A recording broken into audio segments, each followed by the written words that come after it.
From Spencer's team. I haven't... No. Not the hospital. I came looking for you. On a personal quest, let's say. Personal? Yes. What? I don't know you. Or anybody. That's not true. You know one. Debdas. Who are you? What do you want? To talk to you. To separate the truth from the illusions. Or lies. What lies? Did you see him? In the ward? Delirious? Why is this your business? Which wards? No need for games, Peru. Just tell me straight, you visited him. Why? I couldn't help myself. I've been here for 2 years, and I stopped myself. Then I found out where he lived, and I heard he lived with a woman. Then that he was ill and taken to hospital. Very ill. From whom did you hear this? Why are you asking me all this? Because I don't believe you. Who cares about him? Who knows or cares anything about him day to day? He's an addict, a dropout. A man called Abdul, who used to be a servant of his family back in the mists of our yesterdays. He thought he owed me something. Let's say this Abdul thought he owed me this precise information. I couldn't stay away. You were there? I've just told you that. But why have I told you that? Who the hell are you anyway? I am the woman he lives with. Chloe. Abdul has been talking about you too. Yeah, no doubt. The naive angel given a lesson about the devil. Who am I to judge? You're his first love. You're his wife. What? No, you're not his wife then. Not legally. I was married to one man. And he is dead. Did Deb say he would go away with you? Of course not. He was very, very ill. Huh? How do you British say it? He was out of it. I don't think he knew who I was. He knew only too well who you were. Not who I am today. Not who I have become since he knew me. Do figures in a dream age? Do the characters in films continue after the film ends, and do they eventually die? Why have you come here? Because whether you have proposed it, or thought about it, or want it, he is determined that you are his destiny.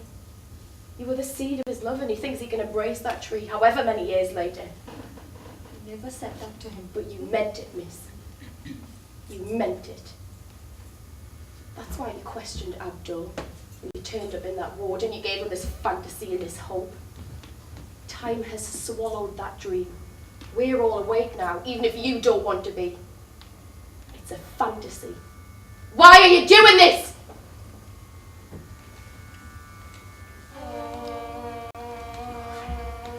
I'm sorry.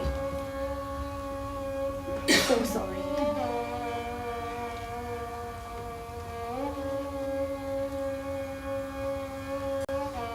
It's with me. An animal on my back. A wounded animal. It scratches with its claws and scrambles to keep itself alive. And it lives off my blood.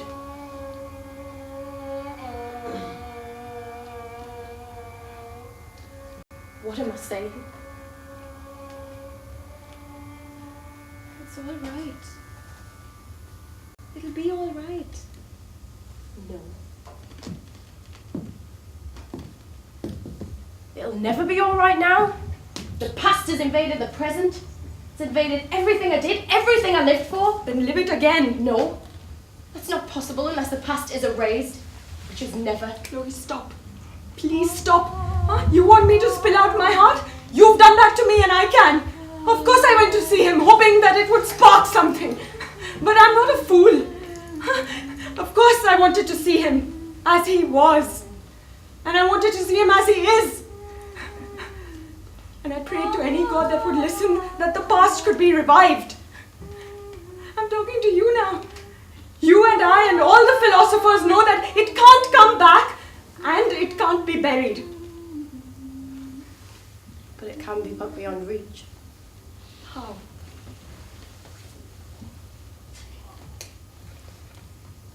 Like this. There'd be nothing to go back to. I have 2 young fatherless children, Chloe. I've thought about that. I'm not going to kill you unless we can't agree. And if we don't agree, what will happen to you? This is hardly the perfect murder. They don't hang people here, do they? Jail for life. Why? He'll come and visit you. Is that your calculation? Stop tormenting me, you bitch. You came here to get him back? To go with you? He's not going to. What happens to me? You see this? You see this? I bought this in a pub. Same place we get our smack. He's in there most nights with his leaking roofs and his used notes. This is what I do.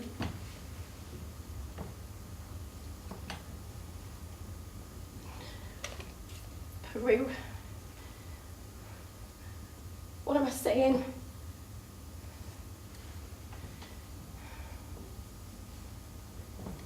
But here's the deal. Go away. Take your children. Say you're dead. What are you talking about? How do I say I'm dead? How? I don't know. Abdul comes to us and says you died back in Bangladesh. Cholera, plague, you're working amongst the sick. Anything? And if I say no, I'm not ready for that. I want the love of my life. And I'm going to claim him. And I don't care if you have a gun pointing at me. Am I going to deny my love and not claim him and not take him away from what you have made him? This addict, this derelict we speak about? At last, the truth. You did come to take him away from me. This research, this medical bullshit, your career, all of it.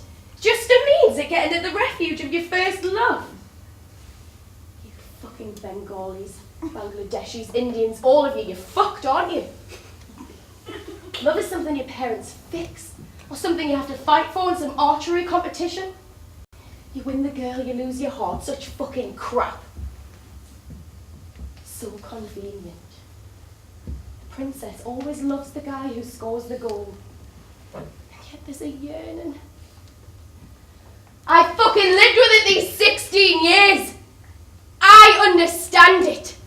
I've nurtured that yearning and I've turned it into something that does something for me and you. You fucking Indian bitch. You turn up here with your widowhood and your innocence and your great professional healing skills. I don't care if I rot in hell for eternity.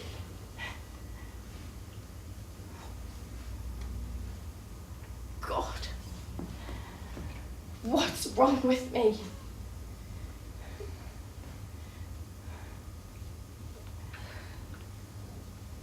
Nothing is wrong with you, my darling.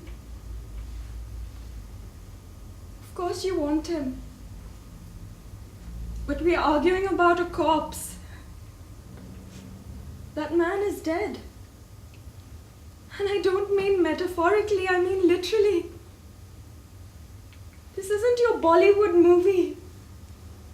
Dave has days, if not just hours to live. The holes in his lungs are the end. Neither of us can possess him now. Maybe neither of us possessed him ever. Whatever he said. He said he loved me. Men do. He said he loved me.